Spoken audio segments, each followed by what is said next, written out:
after a big day in Sydney. Our cousin Kate, the Aussies set for an exciting royal reunion. Plus, retracing their steps, Victoria Cross recipient Ben Roberts-Smith makes an emotional journey to the Western Front. And our year without sugar, the family who gave up the sweet stuff, even over Easter. Was it worth the pain? That's all ahead as Weekend Sunrise begins right now.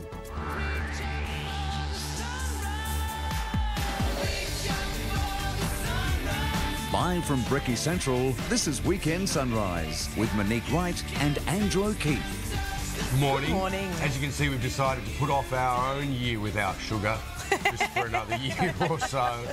Good morning.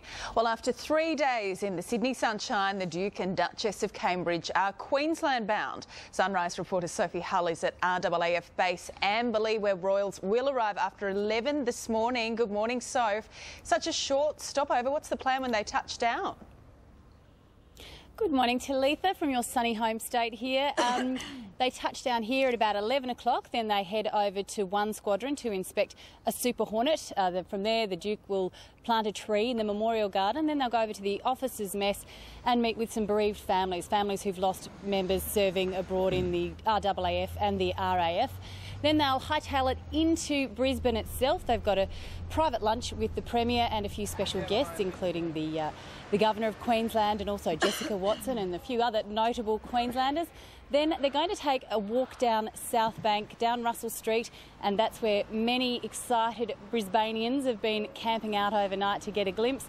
So no doubt they'll be greeted by some very enthusiastic crowds there as they walk down towards the Brisbane Wheel. A lovely day there in my home state. Thank you very much, Queensland, for putting that on. Now, Sophie, a busy day yesterday. How did the Royals spend Good Friday?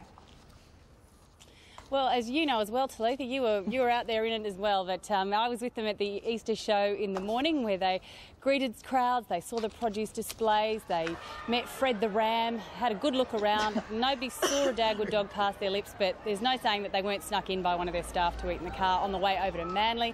Of course, when they got to Manly, the Duchess again showed her lovely empathy and compassion while meeting with families and children at a children's hospice there, and that's a cause very close to her heart. She's a patron of a children's hospice in East Anglia and also visited a children's hospice in New Zealand. They took in a surfing display on the beach and kept their royal protocols in place by keeping their shoes on, which stunned a lot of Aussies. Why would you wear your shoes on the beach? But we're sure they had a lovely day seeing the sights of Sydney on Good Friday. Thanks, Sophie. I'm glad they met Fred the Ram. It wouldn't be Good Friday without meeting Fred the Ram, would it? Now, viewers... No, not at all. Now, thanks, Sophie. We'll speak to you soon. Captain of a ferry that sank off South Korea is in custody and has reportedly been charged. 2 of his crew members have also been arrested. The captain has apparently been charged with 5 violations, including negligence, causing bodily injury and not seeking from other ships. He and most of his 28 crew managed to escape the doomed ferry. It's believed he delayed the evacuation for half an hour and wasn't even at the helm of the vessel when it ran aground. 28 people, 28 people are confirmed dead and more than 260 people, mostly high school students, are still missing. Rescue crews haven't had any luck finding more survivors, and adding to the tragedy, the vice principal of the missing school students has been found dead 2 days after he was rescued.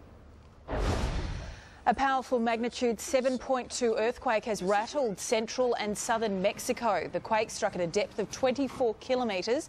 Hundreds of Easter holiday makers in the resort city of Acapulco rushed out into the streets as it hit.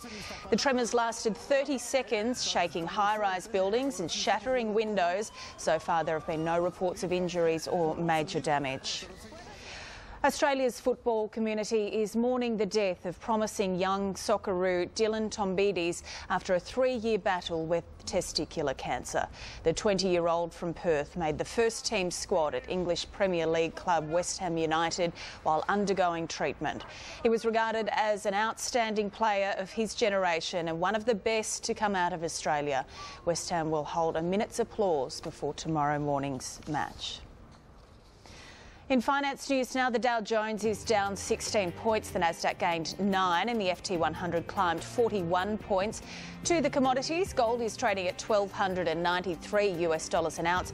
Oil is trading at just under $105 a barrel. The Australian dollar is buying 93 US cents, 95 Japanese yen and almost $1.09 New Zealand. Well, some good news this morning. A whopping $16.8 million has been donated to Victoria's Good Friday appeal. A bunch of Channel 7 stars, including Mr O'Keefe, met with kids at Melbourne's Royal Children's Hospital last night. They also helped man the phones as people from across the state rang in to donate. The funds raised will go towards equipment, research and education for the hospital. Right now, let's have a look at your maps right around Australia. Mainly fine across the country, a few clouds and patches of rain across South Australia, Victoria and Tasmania. Mostly sunny in Western Australia and Queensland. Brisbane sunny in 28, fine in Sydney in 21, Canberra sunny 17, 17 with some showers in Melbourne, Hobart 14 and partly cloudy, a few clouds in Adelaide with the top of 20 and sunny in 26 in Perth, Darwin 32 with a few afternoon storms. Monty and Andrew, the forecasters are also saying that there are some very strong seas and heavy swell hitting the eastern seaboard of Australia. So if you are planning on going down to the beach today, people, please be careful. Look out. There is going to be a lot of big waves coming your way.